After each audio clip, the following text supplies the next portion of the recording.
famous film. Since that time, it has also been home to The Bride of Frankenstein, Mother from Psycho, a T-Rex from the Lost World Jurassic Park, and for a while it was even home to The Grinch.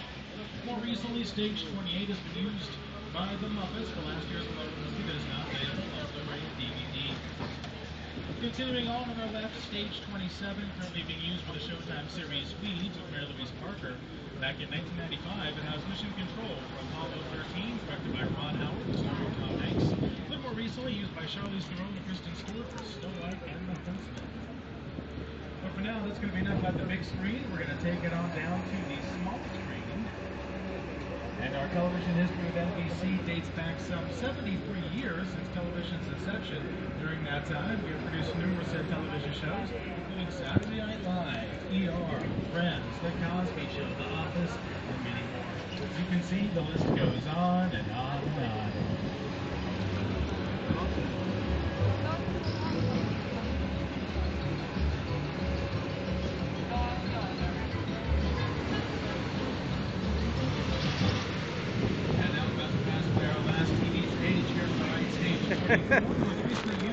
Where show Parenthood, Craig T. Nelson, and Lord Grant.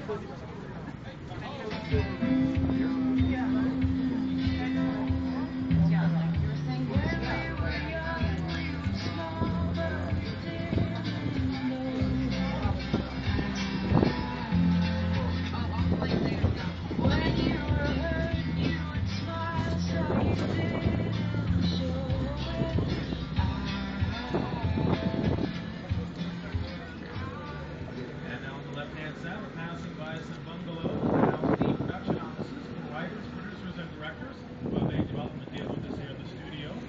Coming up, a couple more prominent bungalows, 5184, home to Hattiesboro. Next door to that, bungalow 5195, which years ago belonged to Alfred Hitchcock. Directed such films as Psycho, Vertigo, and The Birds. Lou said he could move into that office. I said, no, I can never be in Hitchcock's office. That should be a shrine, a museum. Very exciting. Just to know that he was there and walk by and know he was in that office. Hitchcock has influenced every director. I saw Hitchcock once, walking around the commissary. Hitchcock had a bungalow on the line. I used to go see Alfred Hitchcock. I loved working with him. I highly respect him. He really understood fear and terror. The Birds? That was a really scary movie. The Birds? Oh, man.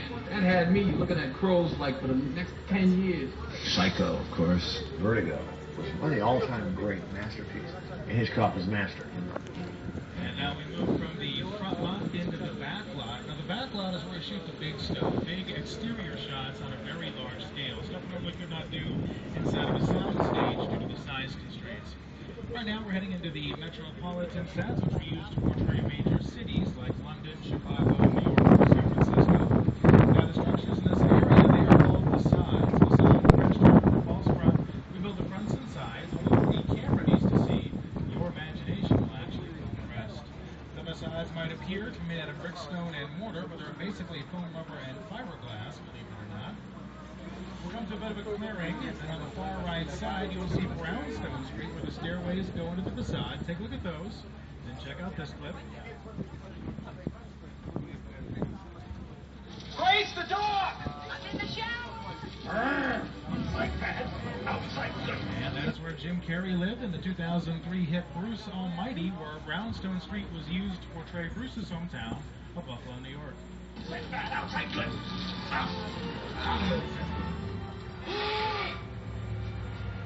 Oh, you're done now. Great.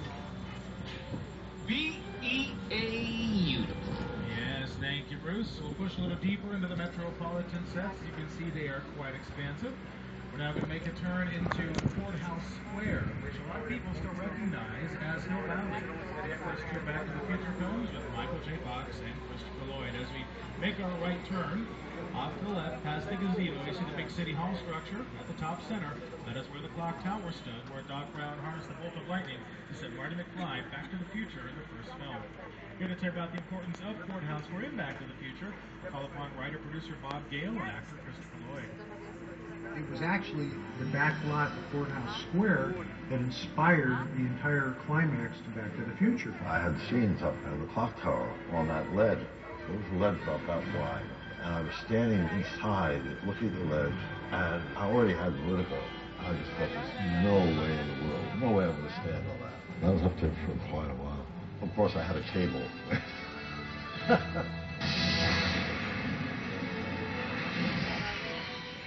Now, a few years ago, Courthouse Square was used to portray the city of Grandview on the television series Ghost Whisperer with Jennifer Love Hewitt. And when they were here, they altered the look of Courthouse Square, so it wasn't so recognizable from the Back to the Future films. This will take you back in time a little bit here. And that's how it looked in '85 for the first Back to the Future movie. Check out a few other productions Jeff shot here as well. A couple years earlier, it was used in Psycho 2. Back in the '60s in To Kill a Mockingbird. A little more recently, it portrayed Buffalo, New York during a riot for Bruce Almighty. And it was used in the sequel to Back to the Future, of course, Back to the Future 2, where it portrayed Hill Valley in the year 2015. 2015, it just sounds so far away. Now it's all about less than a full 3 years away. Hard to believe, time flies. But I guess that means, at least according to the Back to the Future timeline, we should have flying cars like any time now. So when that happens, we'll see you there. Anyway, we make our way out of Courthouse Square. We're taking a turn onto what I like to call Main Street here in the Metropolitan sets, but it's officially known as New York Street. You'll see that it definitely has a big city New York-esque feel to it. And who better to tell us about New York than a guy who got his big break there, the one and only Mr. Jimmy Fallon. Hey everyone, welcome to New York. I got my start right here in New York on Saturday Night Live. This is actually my old neighborhood. Once got mugged over there. An old woman. Tough lady. This is my favorite hot dog guy. Hey, buddy, how's it going? Remember me? No. Just like old times. Gotta love New York City. Hey, I'm walking here. I'm walking here. Hey, it's cool, guys. I was just walking there. So it's not exactly New York, but a lot of times when you see New York in the movies, it was shot right here on the Universal Metro sets. If you can make it here, you can make it anywhere. Even if you make it here on the Universal lot.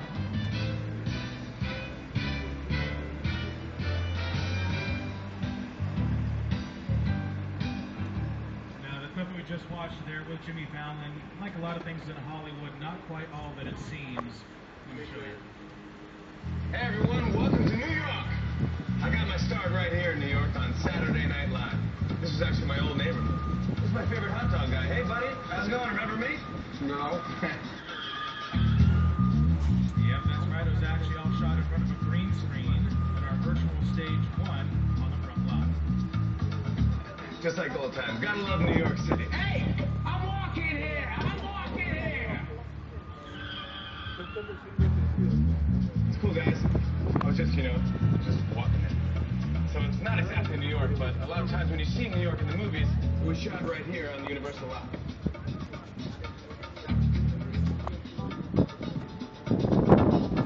Gotta love New York City. Hey! I'm walking here! I'm walking here!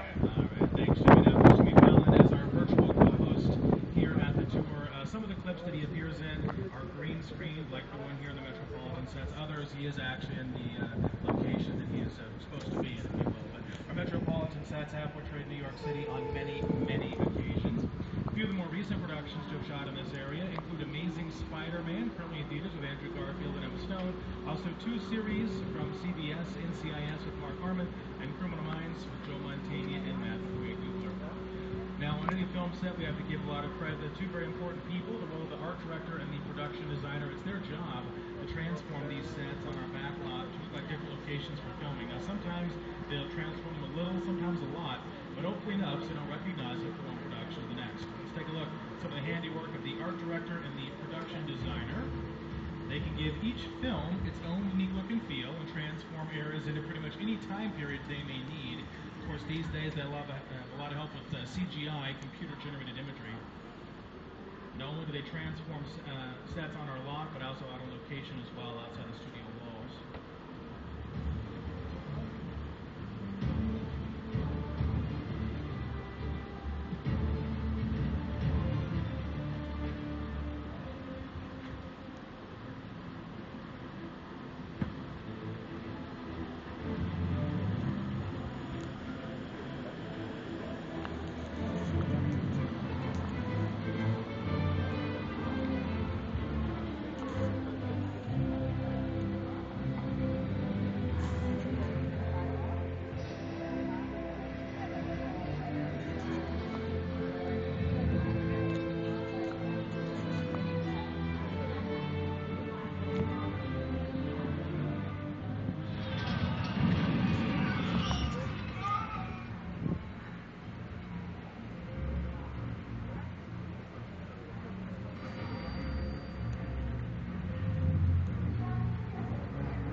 production designer.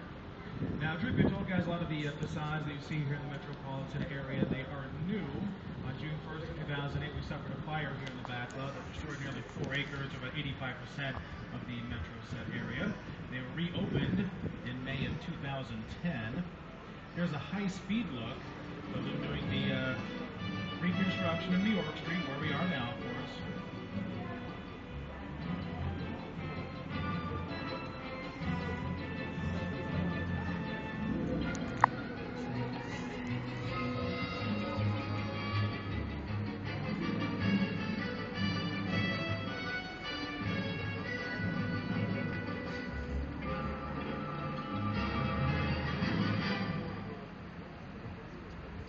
And speaking of the fire, for those of you who have taken the tour in the past, and by past I mean June 1st of 2008, you might recall that our old King Kong attraction was once here in the metro area. We had a sound stage kind of tucked away amongst the facades. You'd pull inside and you would see a cityscape and then a news report about an enraged beast battling his way through New York City. The tram would try and perform a little more and cross a bridge while Kong was there. Holding the support cables, he would rock back and forth. Of course, I would rock the tram back and forth, and he would roar at you. And we drove past, and also noticed he had banana breath. Kind of corny, but in a lot of ways I do sometimes miss our old mechanical version of King Kong lost in that unfortunate fire of 2008. Here's a look back at the original version of the big guy. Since bursting onto the big screen in 1933, King Kong has become one of the most powerful and enduring icons in cinematic history. His legacy expands over 7 decades, transcending the medium and elevating the colossal giant into a pop culture phenomenon. Keeping that legend alive, Universal Studios Hollywood has maintained a constant home for the beloved beast. Since his dramatic debut in 1986, the 30-foot-tall, 7-ton animatronic Kong quickly became a much-loved fixture on the Universal backlot, terrifying millions of studio tour guests for over 20 years. Well, over the years, I visited Universal as a tourist, and then more recently, when we were working on our movie, and so I got to experience the old Kong attraction, so I was quite familiar with it. That attraction for its time was pretty groundbreaking. Employing the most complex animatronics and special effects of their time, Universal ride creators helped raise the bar in the world of theme park design. The banana breath-scented gorilla was an innovative marvel and truly a fan favorite until...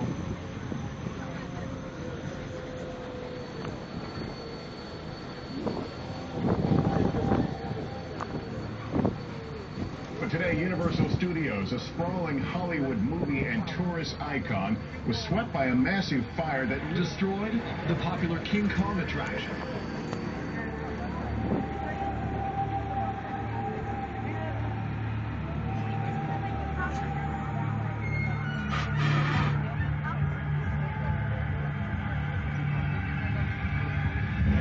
Unfortunately, that was the end of our old version of King Kong, but thanks to Academy Award-winning director Peter Jackson, of course, we now have a new version of King Kong here in the Universal backlot, this time in 3D.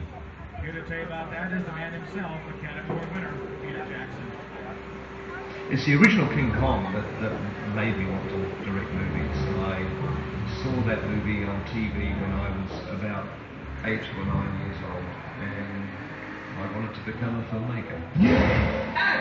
I like films that just take you away from your real life and sweep you up on the edge. Kong literally does that. I mean, you're on board the ship, you're sailing to a lost island, you're encountering monsters and creatures from, prehistoric times. So I was thrilled when Universal invited me back to Star Island, and it's great to have you along for the ride. Now, we have created this 3D immersive experience, so you're going to have your glasses ready. Don't put them on yet, but just have them in your hand because we're about to return to Sky Island. Yeah, nice sight out there by Peter Jackson. Oh, you have your glasses. Oh, but don't put them on yet. Yeah, thanks, Peter. Peter will actually come back onto your screens to let you know when to officially put on those glasses. I don't even quite yet, but just have them ready and I'll give you the go-ahead. Right now, guys, it is just about time for us to head off to Skull Island.